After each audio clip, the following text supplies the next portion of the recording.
Alhamdulillahilladzi arsala rasulahu bil huda wa dinil haq liyuzhirahu 'ala ad-dini kullihi walau karihal kafirun. Asyhadu an la ilaha illallah wahdahu la syarikalah wa asyhadu anna Muhammadan 'abduhu wa rasuluh. Allahumma salli wa sallim 'ala sayyidina Muhammad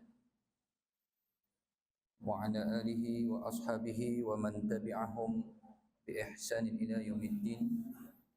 Subhanaka la ilma lana illa ma 'allamtana innaka antal alimul hakim.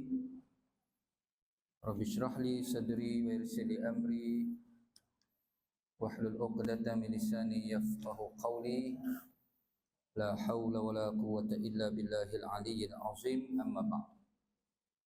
Terima kasih kepada juru acara majlis yang dihormati Tuan Pengerusi dan seluruh ahli jawatankuasa Surau Darul Ikhlas, Kampung Empilah Hulu, tuan-tuan imam, tuan haji, hajah, ayah ibu, para hadirin, anak-anak. Mudah-mudahan kita dirahmati Allah. Alhamdulillah, segala puji hanya layak bagi Allah. Selawat dan salam ke atas junjungan Nabi sallallahu alaihi wasallam. Syukur yang tidak terhingga pada malam ini dapat kita bersama-sama untuk membuat sedikit ulang kaji ataupun tazkirah di atas tajuk mengejar akhirat tanpa melupakan dunia. Tuan-tuan para hadirin, saya ingin melontarkan persoalan mengapa kita berada di dunia. Mengapa sekarang ini kita berada di alam dunia. Pertama sekali, kalau kita lihat, Allah telah pun menerangkan dalam surah Az-Zariyat ayat 56 yang kerap kali kita dengar. A'udzubillahi minasyaitonir rajim. Wa ma khalaqatul jinni wal ins illa liya'budun. Tidaklah aku mencipta dari kalangan jin maupun manusia illa liya'budun, melainkan untuk mereka menyembah Allah, mengabdikan diri hanya kepada Allah Subhanahu wa ta'ala.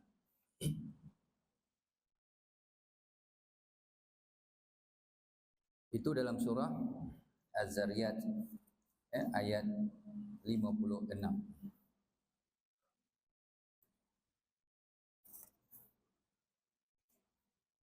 Apabila kita menyedari tujuan utama hidup kita di dunia ini adalah untuk beribadah kepada Allah, maka insya-Allah kita tidak akan melakukan perkara-perkara yang ditegah ataupun yang dilarang oleh agama. Dan sebagaimana yang kita sedia maklum, sebagai orang Islam kita telah diajar ataupun dididik, ditanam dengan apa yang namanya keimanan, beriman dengan adanya hari akhirat. Maka tujuan kita hadir berada di dunia ini untuk beribadah, melakukan ibadah, dan nantinya prestasi kita, penilaian kita akan diberi pada hari akhirat sebagai hari menerima balasan atas apa yang telah kita kerjakan di dunia ini. Baik. Tuan-tuan, puan-puan, para hadirin sidang jemaah yang dikasihi sekalian. Itu sebagai mukaddimah untuk kita masuk kepada tajuk kejar akhirat, dalam masa yang sama jangan melupakan dunia. Tajuk ini tuan-tuan sebenarnya diambil melalui firman Allah dalam surah Al-Qasas. Tuan-tuan boleh rujuk ayat 77. Surah Al-Qasas ayat 77, Allah berfirman, a'udzubillahi minasyaitonir rajim, wabtaghi fima atakallahu daral akhirah wa la tansa nasibaka minad dunya. Itu asas dia. Allah sendiri mengingatkan, carilah, gunalah apa sahaja yang kamu miliki, yang Allah beri, untuk kebaikan keselamatan kamu di akhirat.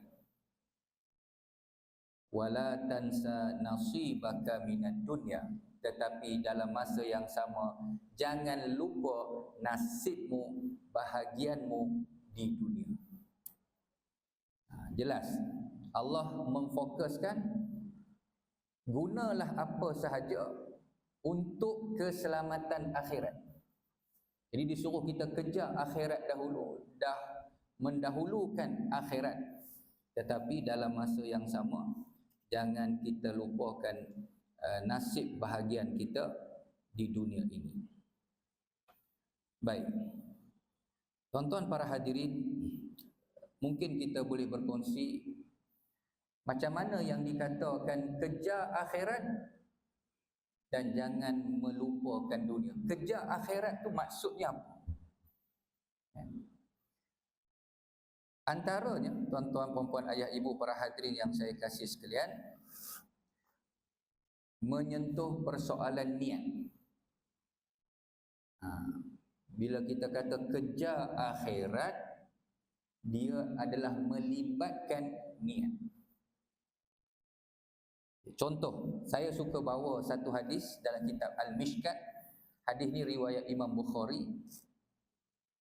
Bagaimana Nabi SAW menceritakan ada dua orang lelaki masing-masing membela kuda. Dua orang lelaki masing-masing bela kuda, tetapi seorang dapat pahala, seorang lagi dapat dosa. Lalu sahabat bertanya, macam mana boleh jadi begitu, tuan-tuan? Nabi pun beri jawapan atau pencerahan. Yang dapat pahala tu waktu dia beli kuda, dia pasang niat. Apa niat dia? Ya Allah, kalau Nabi ajak turun ke medan jihad berperang, kuda ni lah aku nak guna nanti, bantu perjuangan fi sabilillah. Maka niat yang sebegitu, tuan-tuan, menyebabkan Nabi kata setiap hari dia dapat pahala. Masuk dalam akaun akhirat dia pahala, walaupun tak perang lagi. Bahkan duit ringgit dia yang habis untuk, kita kata apa, maintenance, rawat kuda, bagi makan kuda, bukan sikit kos, memerlukan duit yang banyak. Semua itu jadi pahala kebajikan masuk dalam akaun akhirat. Nampak, dia pergi ke akhirat. Manakala seorang lagi, dia bela kuda juga tapi dapat dosa, pun disebabkan niat. Waktu dia beli kuda tu, dia pasang niat nak menunjuk-nunjuk, nak berlagak sombong. Kerana kuda ni orang-orang kaya je yang boleh beli, golongan elit, kita kata golongan elit lah. Contohnya, tuan-tuan, dia naik kuda pusing kampung dengan belagak, dengan sombong. Dia lihat orang kampung sebelah mata, dia melihat orang kampung dengan pandangan hina.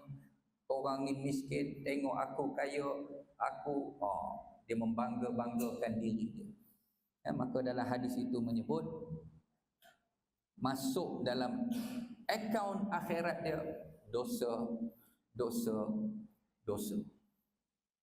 Ini yang kata kita kejar akhirat adalah dengan menjaga niat, dengan membentulkan niat, sehingga apa sahaja yang kita buat di dunia ni, tuan-tuan, insya-Allah boleh memberi manfaat kepada akhirat kita, kepada agama itu sendiri. Ini sangat-sangat penting. Sebab itu ada satu kata-kata hikmah ataupun kata-kata yang pada saya cukup baik untuk kita renung. Bahasanya simple sahaja, iaitu mari kita mengakhiratkan dunia ni. Ya. Mari kita mengakhiratkan dunia. Sehingga ulama tasawuf, kalau kita bincang dalam ilmu tasawuf, apakah definisi dunia? Ya. Dunia ni apa?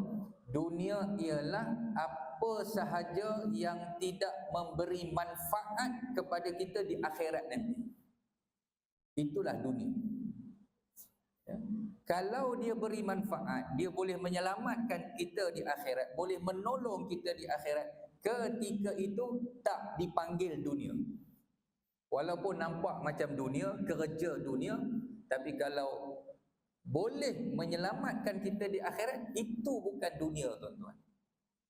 Sebab tu kita guna ayat tadi, mari kita sama-sama mengakhiratkan dunia ni. Caranya macam mana? Tadilah niat. Ya, menjaga niat. Baik. Bahkan di sebalik tajuk kita ni ada satu lagi perkataan yang saya yakin tuan-tuan pun biasa dengar. Kejar akhirat, dunia dapat. Itu lagi dahsyat. Tadi kita kejar akhirat, jangan lupakan dunia. Yang ini kejar akhirat, dunia automatik dapat. Saya kecil-kecil dulu memang tak faham. Orang tua-tua selalu sebut, kejar akhirat, dunia dapat. Kejar akhirat, dunia dapat. Maka sekali lagi kita tekankan, maksud kejar dunia, kejar akhirat itu adalah melibatkan niat. Contoh, satu analogi, satu perbandingan. Katalah ada seorang lelaki, suami kepada seorang isteri ni. Isteri dia minta, bang, boleh tak rumah kita ni tambah tingkap? Ni contoh, tuan-tuan. Tingkap yang ada macam tak berapa cukup, boleh tak tambah satu lagi supaya angin, peredaran udara lebih cantik? Jadi suami ni pun kebetulan pandai bertukang, dia pun kumpul duit, ada modal, dia pun buat tingkap. Mulalah bertukang.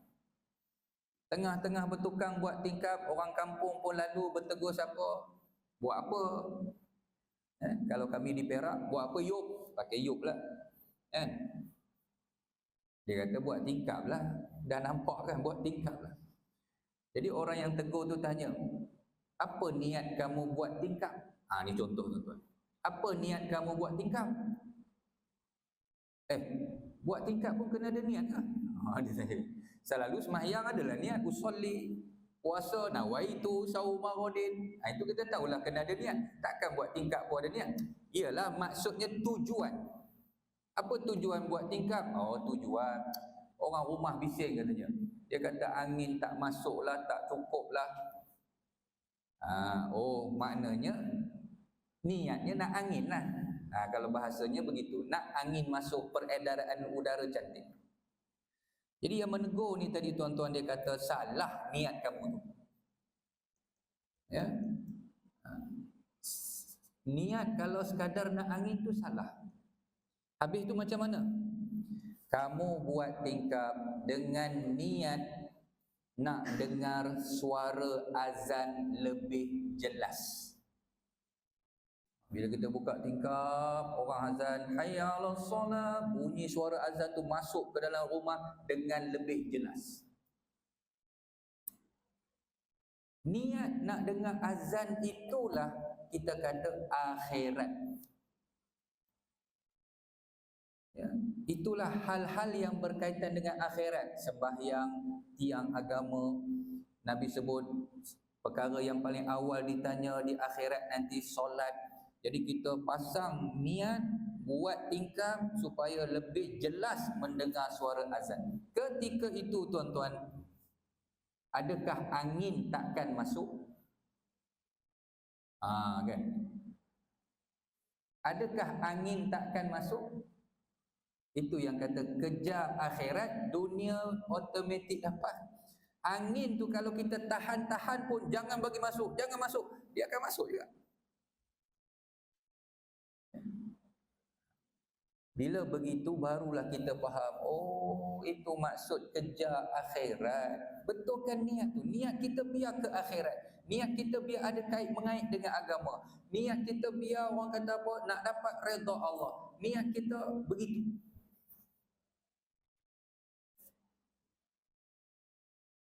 Ini tuan-tuan. Angin ibarat dunia. Angin ibarat dunia. Niat azan akhirat. Bila niatnya betul, angin pun akan masuk, akan dapat, insya-Allah. Tapi kalau kita niat sekadar nak angin, dapat angin je lah.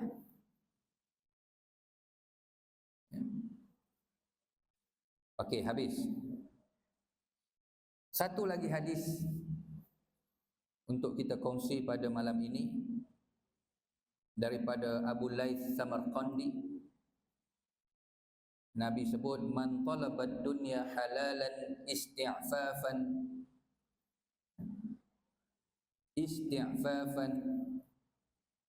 wa sa'yan ala ahlihi wa ta'attufan ala jarihi ba'athahu Allahu yaumal qiyamah wa wajhu kal qamar. Barang siapa bekerja mencari rezeki yang halal, syarat halal lah, dengan niat. Ada 3 di situ yang kita boleh pasang niat, dikira, maksudnya dikira dalam agama, diterima niat tu. Apa dia? Dia tidak mahu meminta-minta. Dia bekerja cari rezeki dengan niat, ya Allah, aku tak nak meminta-minta, sebab Islam tak suka kalau kita saja meminta-minta. Tangan yang memberi lebih baik daripada yang menerima, kan? Isti'fafan anil mas'alati. Dia tidak mahu meminta-minta. Itu satu niat. Yang kedua, dia pasang niat nak menyara ahli keluarga. Terutama kalau dia suami, sebagai ayah, orang lelaki, ar-rijal qawwamuna 'ala nisa. Dia nak sara ahli keluarga dia, yuran sekolah anak, macam-macam lah perbelanjaan kita hari ini. Yang ketiga, dia pasang satu lagi niat, ya Allah, kalau ada rezeki lebih, manalah tahu ada rezeki lebih, dapat bonus ke gitu gini, dia nak bantu orang kampung yang berada dalam kesusahan. Dalam kampung kita, dalam taman kita, dalam qaryah kita misalnya, ada ibu tunggal, ada anak yatim, ada rumah orang terbakar, memerlukan dana untuk tolong kebajikan begitu begini, maka dia dah letak niat dah. Kalau ada rezeki lebih, dia nak tolong orang. Maka hadis ini Nabi sebut apa?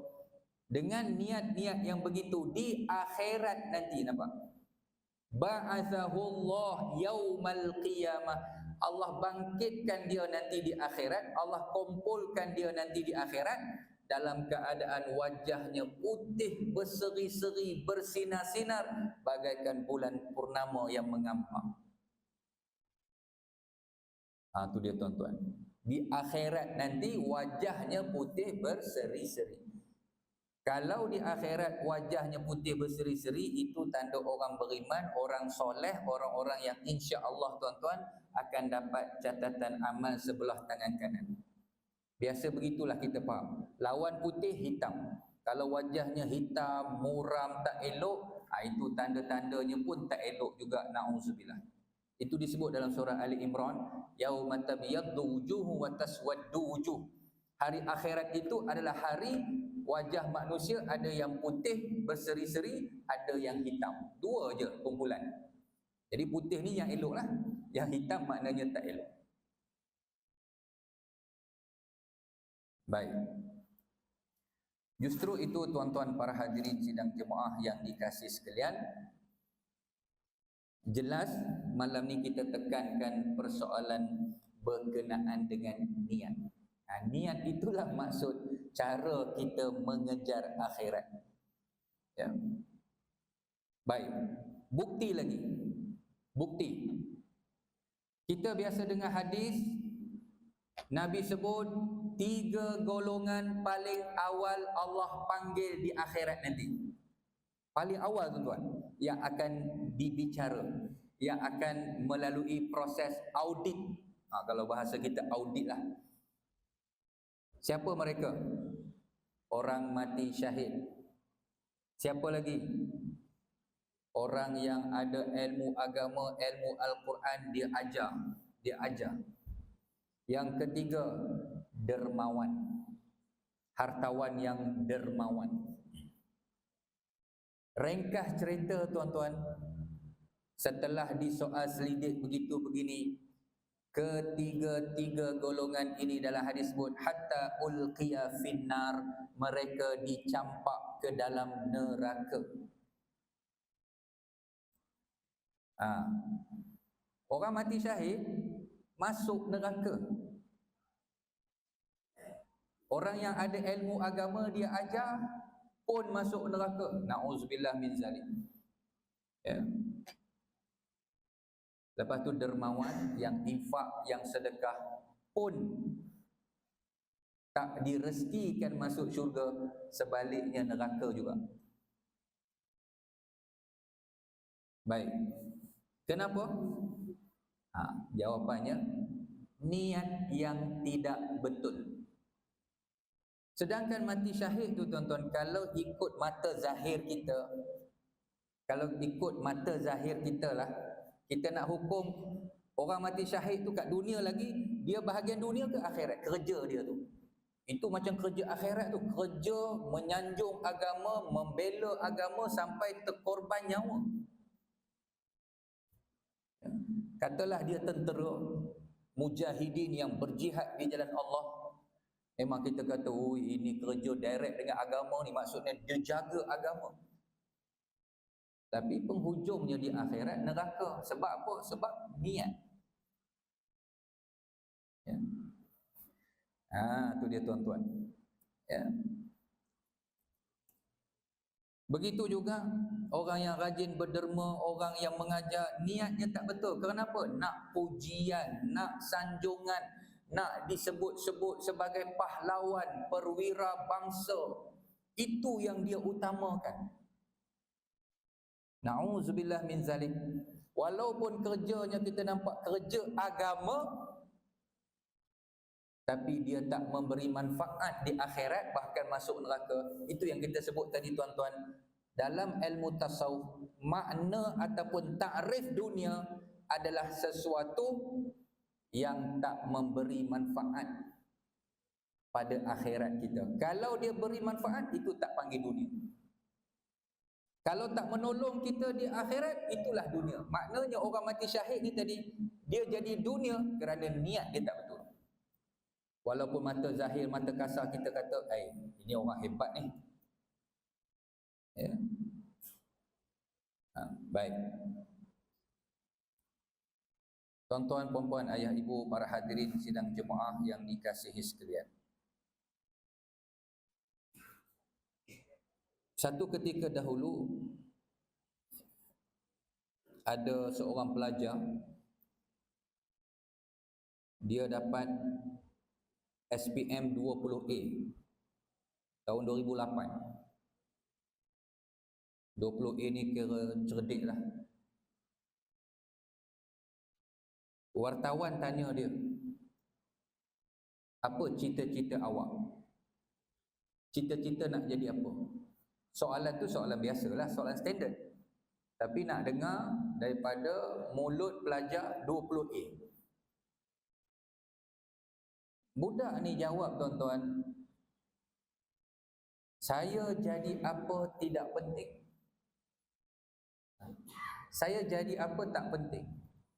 Mungkin jadi doktor, jadi peguam, jadi pensyarah, jadi saintis, ikutlah kan, dengan ilmu, dengan kepandaian dia. Yang penting, apa dia kata? Yang penting saya nak menyumbang sesuatu untuk Islam, untuk bangsa saya dan negara saya. Pada saya tuan-tuan, budak ni dia dah ada satu niat, sudah ada satu hala tuju, sudah ada satu matlamat yang begitu cantik. Yang dengan itu nanti apa sahaja dia buat boleh pahala. Boleh jadi jutawan di akhirat dengan pahala-pahala yang banyak. Jadi apa tak penting, betul?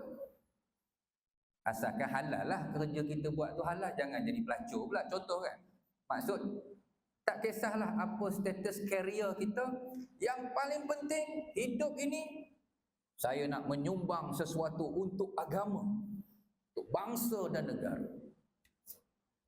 Jadi kalau dia bekerja dalam bidang yang dia ceburi nanti dengan niat yang sebegitu, Masya Allah, hebat. Jadi kerja dunia berubah menjadi akhirat dengan niat yang betul, suntikan niat yang betul. Di situ yang kita tekankan. Apa lagi tuan-tuan contoh? Ya, malam ni kita bincang bab niat ya. Itulah sebenarnya cara kita nak mengejar akhirat.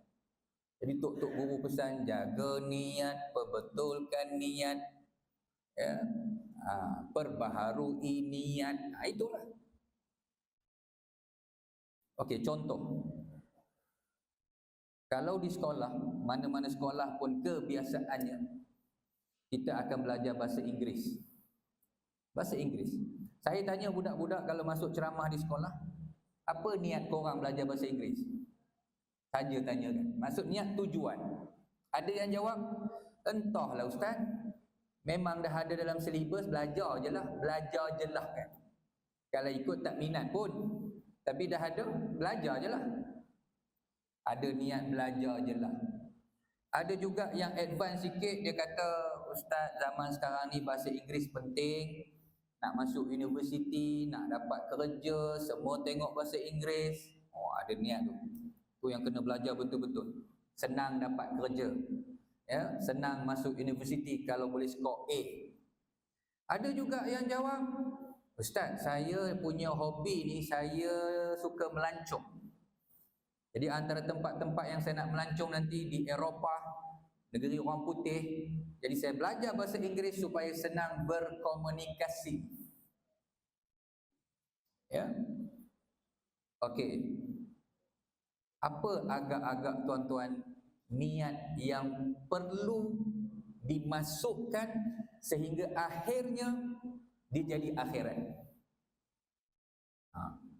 Apa suntikan niat yang kena letak di atas? Kalau nak komunikasi tak salah, nak dapat kerja tak salah, tapi yang tu kat bawah. Ada niat yang paling tinggi ranking dia. Maka saya beritahu dekat budak-budak pelajar tuan-tuan, cuba masukkan elemen niat. Aku belajar bahasa Inggeris sebab nak berdakwah, menyampaikan dakwah dalam bahasa Inggeris kepada mereka yang pandai berbahasa Inggeris. Dakwah.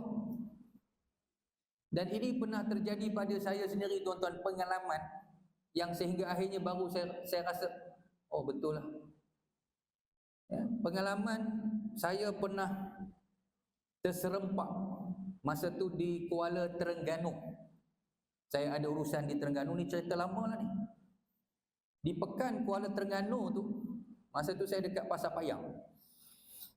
Saya nampak ada dua orang pelancong. Dua-dua perempuan yang agak muda umurnya. Tengok muka macam orang Jepun, orang Korea macam tu. Tengok cara muka tu kan. Kita pun sebagai orang Malaysia semenanjung apa nak tunjuk budaya timur, bersopan santun, mesra alam, pergilah tegur. Siapa? Cuma masa tu fikir nak cakap apa.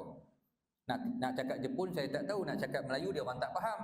Cakaplah orang putih bahasa Inggeris. Broken. Bahasa Inggeris terabur punya ni tuan-tuan kan. Yang basic-basic kita ingat belajar kat sekolah dulu. What's your name, where you come from kan. Dia orang pun lebih kurang macam saya juga. Dia punya penguasaan bahasa Inggeris lebih kurang je. Tapi kita masing-masing boleh faham lah yang broken-broken ni. Lepas tu saya pun tanya, what's for you come here? For what? Belasah je kan. For what? Kenapa datang tiba-tiba ada kat sini? Dia pun jawab, apa yang saya faham, dia kata, kami tengah buat kajian berkenaan kedatangan Islam di alam Melayu atau tanah Melayu Malaysia. Data-data yang dia dapat, dia kata, ada pandangan menyebut Islam datang di Terengganu.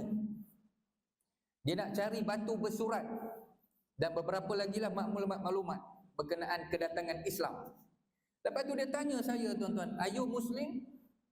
Mungkin dia pun confused tengok saya macam K-pop juga, aku tak tahulah. Ya. Dia kata, "Are you Muslim?" Saya kata, "Yes, I'm Muslim." Dia teruja. Ya. Dia teruja, "Oh, are you Muslim?" Lepas tu dia tanya saya, "Boleh tak awak explain apa itu Islam? Kami nak tahu." Nampak tuan-tuan? Boleh tak terangkan Islam tu apa? Agama yang macam mana? Apa yang Islam ajar? Cuba share. Jadi oleh kerana saya ni tak berapa pandai bahasa Inggeris, bertutur bahasa Inggeris, vocab pun kurang. Nak cakap apa masa tu kan? You know macam tu je lah. Barulah saya sedar satu kerugian kenapa zaman SPM dulu aku tak belajar betul-betul bahasa Inggeris. Zaman-zaman biasalah, zaman nakal, happy go lucky, maka ada tak kerti apa, tak cerdik kan. Padahal pelancong ni datang menyerah diri seolah-olah depan mata kita. Bukan kita susah-susah nak pergi Jepun, Korea berdakwah pasal Islam. Dia dah depan mata kita, dia nak tahu pasal Islam. Ya Allah, ruginya saya tak dapat nak penjelaskan kerana terhad bahasa Inggeris yang kita tak kuasai. Nampak tuan-tuan? Jadi saya pesan dekat anak-anak, tuan-tuan pesan dekat anak tuan-tuan, cucu-cucu, niat. Saya ada sepupu, sama juga lebih kurang, sepupu saya. Semua anak dia di Ipoh, dia hantar sekolah Cina. Semua, daripada sulung sampai bongsu, sekolah Cina. Sepupu yang rapat juga, saya panggil dia Kak Yang, perempuan. Dia kata, "Kak Yang, kenapa hantar anak semua sekolah Cina?" Dia jawab simple je, "Ri, kamu tak tengok ke sekarang ekonomi siapa pegang?" Dia kata, "Ipoh, KL, Johor, Pulau Pinang, bandar-bandar besar kita kena akui rakan-rakan kita lah not yet Muslim yang pegang ekonomi Cina. Jadi kalau anak kita boleh bahasa Cina, bonus, senang nak minta kerja." Jadi niatnya senang nak minta kerja.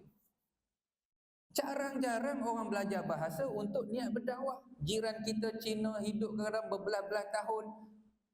Kalau kita fasih berbahasa Cina, dia pun akan lebih respect, akan lebih kagum kan. Lagi lebih jadi kalau nak berdakwah tu lain macam lah sikit. Ya. Ini dia tuan-tuan, ya, puan-puan, para hadirin, ya, sidang jemaah. Apa yang dikatakan kejar akhirat, dunia dapat, ataupun jangan lupakan dunia. Dan biasanya insya-Allah kalau kita kejar akhirat, ya, dunia datang memang tak boleh ditolak dah. Hatta kalau kita nak lupakan dunia pun, dunia akan datang juga. Dengan asbab kita mengejar akhirat. Dengan asbab kita mengejar akhirat. Dia sampai begitu sekali tuan-tuan para hadirin, ya, sidang jemaah. Baik. Selain daripada itu, setelah kita meletakkan niat, suka juga untuk kita berkongsi poin seterusnya ialah pastikan cita-cita akhirat kita lebih jelas, lebih subur. Apa lagi ayat dia? Lebihlah segala-galanya berbanding cita-cita dunia. Sebab dunia ni tuan-tuan, hebat macam mana pun kita kejar bersungguh-sungguh, akan tinggal juga. Itu pasti kan? Kita pun faham. Dunia bersifat sementara, ya, akhirat adalah kekal selama-lamanya. Maka untuk itu, didikan kita adalah didikan akhirat. Anak saya tuan-tuan, bila dia orang nak periksa, muka dia orang cemas. Tambah-tambah kalau dulu sekolah rendah ada UPSR darjah 6. Dan alhamdulillah anak-anak saya ni termasuklah dalam ramai-ramai itu yang jadi pelajar target untuk dapat straight A. Kalau UPSR not straight A. Bila dia orang ni dah diberi sebagai pelajar harapan sekolah untuk skor straight A, tekanan tu kuat. Sebab kalau tak dapat straight A, alamak, malu kan. Jadi saya tengok anak saya daripada yang sulung apa semua tu, bila time nak periksa dia mula stres, nampak macam tertekan kan. Nak A punya pasal. Maka saya kata apa, Along, kamu dah ulang kaji, dah buat macam-macam usaha, berteminda lah, study group itu ini, buat yang terbaik, lepas tu serah pada Allah. Tak payah nak stres sangat. Itu point dia kan. Kerana apa saya kata? Ini penting. Kerana kita ada peperiksaan yang lebih dahsyat daripada UPSR, daripada PT3, daripada SPM, hatta apa saja peperiksaan yang ada kat dunia ni. Ada peperiksaan lebih dahsyat. Yang itu kena stres betul-betul. Jadi anak kita yang masih kecil ni pun dia bela-bela. Peperiksaan apa ya? Apa tu? Peperiksaan apa kan? Peperiksaan dalam kubur dengan malaikat Munkar Nakir. Itu kalau tak lepas jawab, habislah. Dunia kalau tak lulus lagi kata SPM tak lulus, boleh pergi ke Mahiran, boleh buat online. Hari ni anak-anak nak jadi TikTokers, jadi YouTubers, macam-macam. Masih ada peluang cerah. Tapi kalau dalam kubur tak lepas soal jawab malaikat Munkar Nakir, habislah. Itu peperiksaan yang kena ingat selalu. Dan sampailah peperiksaan kita di padang mahsyar, Allah akan periksa kita, tanya satu-satu, kamu buat apa, kenapa gini. Maknanya tuan-tuan puan-puan, kita sebagai ayah, sebagai ibu, kena didik anak-anak dengan kehidupan akhirat, kehidupan selepas mati. Ya. Beri kesedaran kepada mereka tentang cita-cita akhirat, mesti mengatasi cita-cita dunia. Tak salah ada cita-cita dunia, tapi dunia ni akhirnya tinggal. Saya pernah dipanggil ceramah untuk, orang panggil apa atlet sukan negeri Perak. Kita kalau ada sukma kan, semua negeri-negeri bertanding. Jadi sebelum bertanding tu adalah sesi tazkirah, pengisian rohani. Panggillah saya. Saya kata apa dekat atlet-atlet di masa tu, di Perak lah, di Ipoh, dekat stadium tu. Saya kata, kalau korang boleh dapat medal pingat emas dalam acara masing-masing, lawan lari ke apa ke, bagus, tahniah, alhamdulillah. Pastikan anda juga boleh dapat medal emas di akhirat nanti. Di sisi Allah pun boleh dapat medal yang hebat. Dan kemuncaknya bukan emas, syurga Allah bagi. Maknanya kita nak beritahu keseimbangan. Jangan fikir target dunia je. Oh, aku nak jadi atlet terbaik dunia, aku nak jadi artis terbaik, aku nak jadi... Bagus, cita-cita dunia tu tak salah sikit pun. Rabbana atina fid dunya hasanah tu. Tapi jangan lupa, kita ada satu lagi kehidupan yang paling penting. Ya. Ini kita kena beritahu pada anak-anak kita. Jangan hanya fikir masa depan dunia. Itu ayat dia. Orang beriman dilatih, dididik, fikir juga bahkan lebih penting masa depan akhirat. Kan kita biasa dengar, belajar pandai-pandai Long, belajar pandai-pandai ya murid-murid, supaya masa depan nanti cerah. Itu masa depan dunia. Kita kena bercakap juga tentang masa depan akhirat. Ya. Kena rasa takut kalau masa depan akhirat kita gelap. Kalau masa depan akhirat gelap macam mana tuan-tuan? Memang gelap sungguh. Memang binasa lah, orang kata na'udzubillah. Sebab akhirat ni penentu segala-galanya, sama ada syurga atau neraka.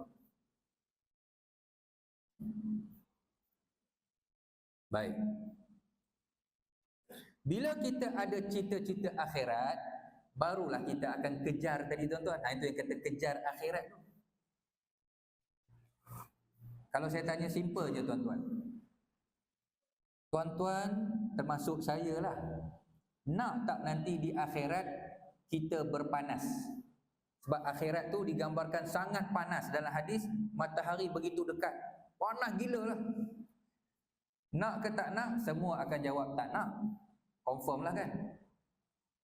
Bila tak nak, maksudnya apa? Nak duduk bawah satu naungan. Ya.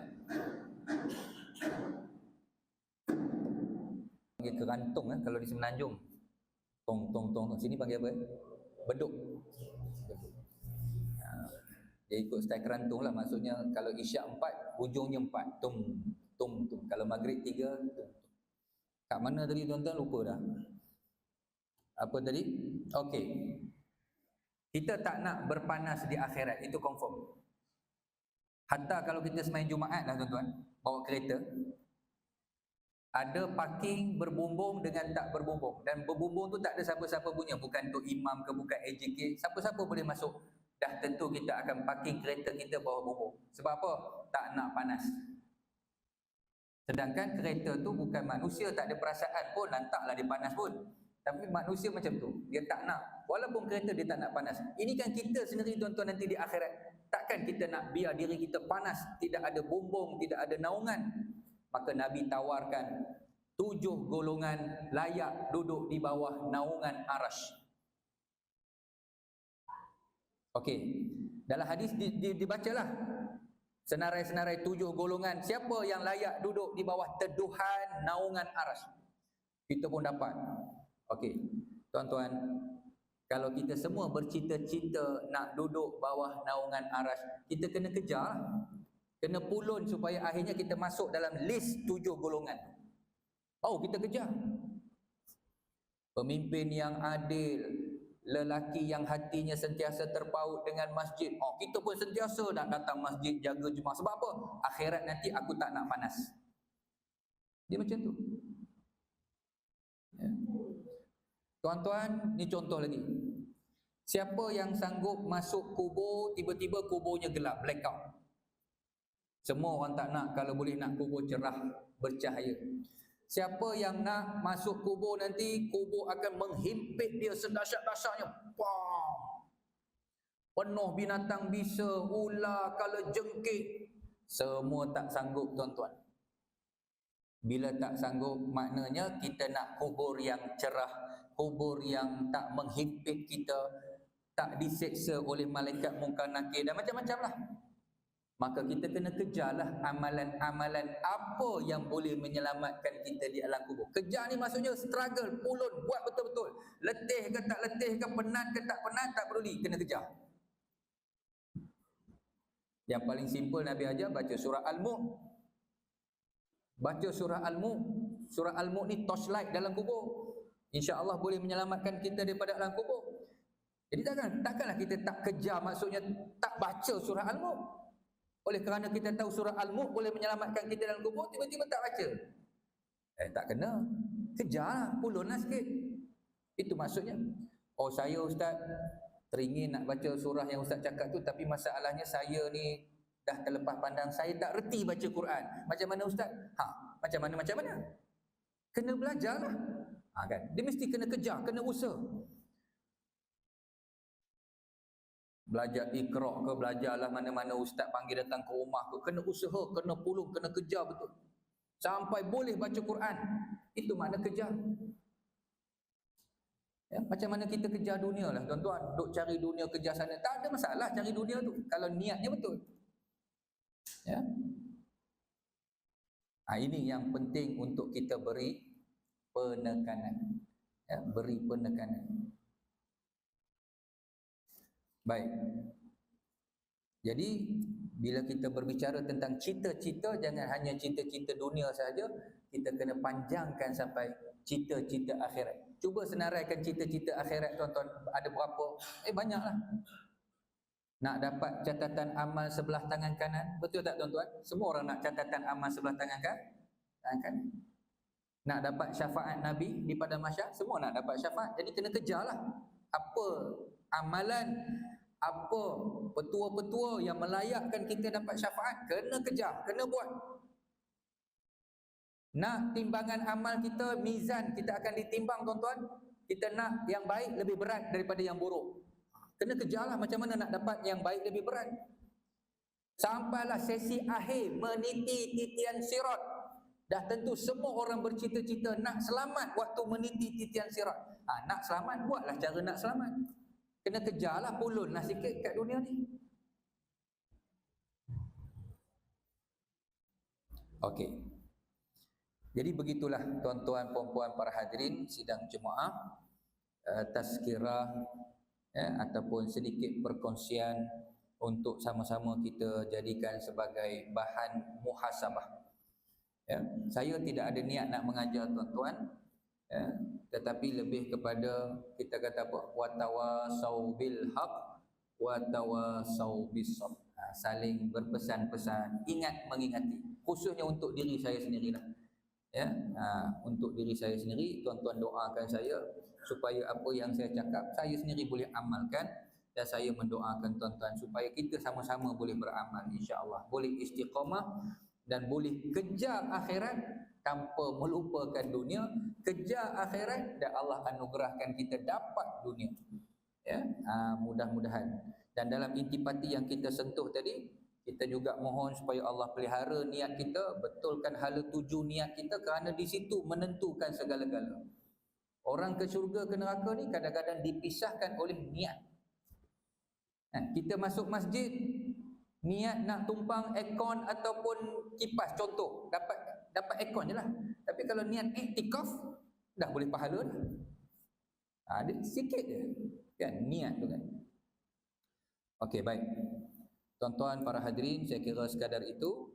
Terima kasih atas kehadiran dan perhatian tuan-tuan. Terima kasih kepada pihak surau AJK kerana sudi memberi laluan untuk kita bertemu pada malam ini, kita berukhuwah, ya. Dan untuk makluman seperti yang disebut oleh tuan pengurusi majlis tadi, saya adalah buat sikit-sikit lagu, dan zaman sekarang mudah, boleh tengok dekat YouTube. Zaman ada YouTube kan, type je Ustaz Puri Alias, insya-Allah dia akan keluarlah. Saya ada channel YouTube saya sendiri. Di situ boleh tengok karya-karya lagu-lagu saya yang baru nak belajar lah, orang panggil, baru belajar nak buat lagu. Cuma jangan terkejut sebab lagu saya dia bukan berentak atau bergenre nasyid. Dia bukan nasyid pure macam Hijaz Rabbani apa semua, nada murni dulu-dulu. Saya punya genre ada yang pop, ada balada, yang rock pun ada, jangan terkejut. Terbaru ni saya berduet dengan Alang SYJ. Siapa yang kaki rock 80-an kenal lah kumpulan SYJ ni daripada Ipoh.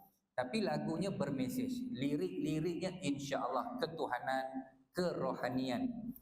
Tak adalah lirik-lirik merapu-rapu ni. Ya, itu boleh tengok dekat YouTube. Dan saya lebih suka buat lagu bagi orang nyanyi. Sebab saya bukan penyanyi. Kan? Risau menyanyikan hujan. Tapi bolehlah seronok-seronok macam tu saja. Ya. Satgi ni pun lepas Isyak, lepas selesai di sini saya akan ke Kampung Reban. Kita ada persembahan santai. Target kita anak-anak muda di Kampung Reban. Kampung Reban, Kampung Raih apa semua. Kan? Kalau ada anak-anak sini nak join pun tak ada masalah, tapi masuk ke dalam sikit lah kan. Itu boleh tengoklah saya berlagu nanti. Ya. Kerana apa? Saya jadikan tu niat tadi tuan-tuan, seni sebagai medium dakwah. Lagu tu umpan je, bukan lagu tu yang penting. Kami di Ipoh selalu buat street dakwah, dipanggil street dakwah, basking, tempat-tempat orang melepak ni. Satu lagu tazkirah, satu lagu tazkirah, selang-seling. Tazkirah tu penting, lagu hanya alat umpan saja. Ya. Jadi jaga niat, bukan sekadar kita nak glamour, tak glamour mana pun. Kan? Jadikan apa sahaja sebenarnya sebagai medium dakwah. Dan alhamdulillah tahun lepas tuan-tuan, alhamdulillah syukur, lagu ciptaan saya, lirik yang saya buat berjaya ke pentas akhir Carta 114 TV Al-Hijrah. TV Hijrah baru buat slot nasyid musim pertama. Mana perasmian pertama lah, lagu saya masuk final. Tapi bukan saya nyanyi, kawan nyanyi. Lagu tu saya kompos. Final, alhamdulillah. Ni sekarang ni musim kedua, TV Hijrah Carta 114 namanya. Kalau tuan-tuan nak tengok, hari Sabtu 6.30 petang. TV Hijrah. Lagu saya 6 bulan bertahan dalam carta, baru je terkeluar. Kalau tidak dah suruh tuan-tuan undi dah. Kan? Dah terkeluar. Tapi alhamdulillah 6 bulan tu kira lama lah juga. Setengah tahun bertahan dalam carta. Tajuknya Khawlah Al-Azwar. Cerita pasal Sri Kandi Islam yang terlibat dalam perang Yarmouk zaman Sayyidina Umar. Bila kita buat lagu tu, ramai yang macam, siapa dia Khawlah ya? Khawlah tak biasa dengar. Biasa dengar Siti Khadijah, Sumayyah kan. Kita ketengahkan Sri Kandi yang hebat. Khawlah Al-Azwar. Kalau tonton di sini pencen guru, saya ada lagu pasal guru, boleh type dekat YouTube, Kasihmu Guru. Itu wajib dengarlah kalau cikgu-cikgu. Ya, Kasihmu Guru. Dan ada lagi beberapa lagu yang semuanya ada dekat YouTube, boleh tengoklah. Ya, insya-Allah. Baik, terima kasih sekali lagi. Mohon maaf tuan-tuan atas kekurangan, kekasaran. Mohon maaf juga kerana orang kata apa ya? Si pandai kelakar Sarawak. Ya. Tak khatam tu. Ya. Jadi harap tuan-tuan boleh fahamlah, tak ada masalah kan bahasa saya ya. Baik, ada rezeki kita berjumpa lagi. Wallahu a'lam bissawab. Assalamualaikum warahmatullahi wabarakatuh.